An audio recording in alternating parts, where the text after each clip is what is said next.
ನಮ್ಮ ಈ ಉಳ್ಳಾಲದಲ್ಲಿ ಒಂದು ಕಬಡ್ಡಿಯ ಮುತ್ತು ನಾವು ಸಾಧನೆ ಮಾಡಿರ್ಬೋದು, ನ್ಯಾಷನಲ್ ಲೆವೆಲ್ ಟ್ರಾಫಿ ಆಗಿರ್ಬೋದು, ಚಿನ್ನದಂದಿರ್ಬೋದು, ಬಟ್ ಇಲ್ಲಿ ಒಂದು ಮುತ್ತಿದೆ, ಅಪ್ಪಟ ಮುತ್ತು 916 ಗೋಲ್ಡ್. ಅದು ಪುತ್ತು ಭಾವ.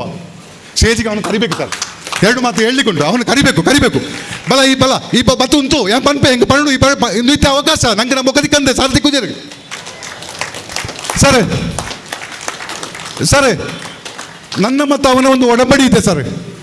ಮೊದಲು ನಾನು ಸತ್ತರೆ ನನ್ನ ಹೆಣಕ್ಕೆ ಹೆಗಲು ಕೊಡುದು ಅವ, ಮೊದಲು ಅವ ಸತ್ತರೆ ಅವನ ಹೆಣಕ್ಕೆ ಹೆಗಲು ಕೊಡುದು ನಾನು. ಇದು ನಮ್ಮ ಒಡಂಬಡಿಕೆ. ನಾನು ರಾತ್ರಿ ಸ್ವಚ್ಛಂದಿನಿಂದ ಮಲಗುತ್ತೇನೆ. ಈಗ ನನ್ನೊಟ್ಟಿಗೆ ಶೇಖರಣೆ ಇದ್ದಾರೆ, ದೊಡ್ಡ ಎಲ್ಲ ಇದ್ದಾರೆ. ನನಗೆ ಅವರನ್ನು ಯಾವಾಗ ಬೇಕಾದ್ರೆ ಕರಿಬೋದು, ಏನು ಕೇಳ್ಬೋದು. ಬಟ್ ನನಗೆ ಧೈರ್ಯ ಅವ್ವ. ನಾನು ಮಲಗಿದ್ರೆ ನನ್ನ ಮಕ್ಕಳಿಗೆ ಅಲ್ಲ, ನನ್ನ ಮನೆಯಲ್ಲಿ ಏನಾದಾದರೆ ಒಬ್ಬ ಇದ್ದಾನೆ. ಒಂದು ಎಕ್ಸಾಂಪಲ್ ಕೊಡ್ತೇನೆ. ನನಗೆ ಕ್ರೀಡೆಯಲ್ಲಿ ಏನಾಗದೆ ನಾನು ವಿದೇಶದಲ್ಲಿ ಹೋಗಿ King Abdullah University of Science and ಟೆಕ್ನಾಲಜಿಯಲ್ಲಿ ಕೆಲಸ ಮಾಡ್ತಾಯಿದ್ದೆ, ಒಂದು ಕನ್ಸ್ಟ್ರಕ್ಷನ್ ಮ್ಯಾನೇಜರ್ ಆಗಿ. ಆ ಸಂದರ್ಭದಲ್ಲಿ ನನಗೆ ವೀಸಾ ಆಗಿರಲಿಲ್ಲ. ವೀಸಾ ಕಂಪನಿ ಕೊಟ್ಟರು, ನಾನು PCC ಆಗಬೇಕಿತ್ತು, ಇಮ್ಮಿಡಿಯೇಟ್ ಬಂದು ಹೋಗಬೇಕಿತ್ತು. ಸರ್ ನಾನು ಫೋನ್ ಮಾಡಿ ಹೇಳಿದೆ, ಪುತ್ತು ಹೀಗೆ ಆಪುತ್ತು ಹೆಂಗೆ ರಡ್ಡಿಂದಲೇ ಪೋಯ್ತಾನೆ ನಾ ಪೋಪುಣದು.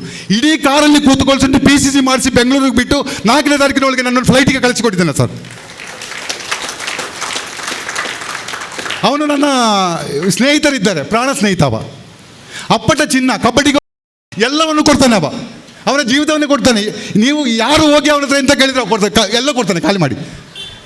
ಅಂಥ ಅಪ್ಪಟ ಚಿನ್ನ ಇಲ್ಲಿಲ್ಲ, ಯಾರಿಲ್ಲ ಈ ಕರ್ನಾಟಕದಲ್ಲಿ ಇಲ್ಲ ಅವನಂತ ಅಪ್ಪ ಚಿಟ್ಟು. ಅವನನ್ನು ಹೇಳಬೇಕಾ ಬೇಡವಾ ಸರ್? ನಾನು ಅಂಥ ಚಿನ್ನ ಎಲ್ಲ ನಮ್ಮೊಟ್ಟಿಗೆ ಇದೆ ಸರ್ ಅಂತೆ. ಇದೆಲ್ಲ ನಮ್ಮ ಸೌಭಾಗ್ಯ.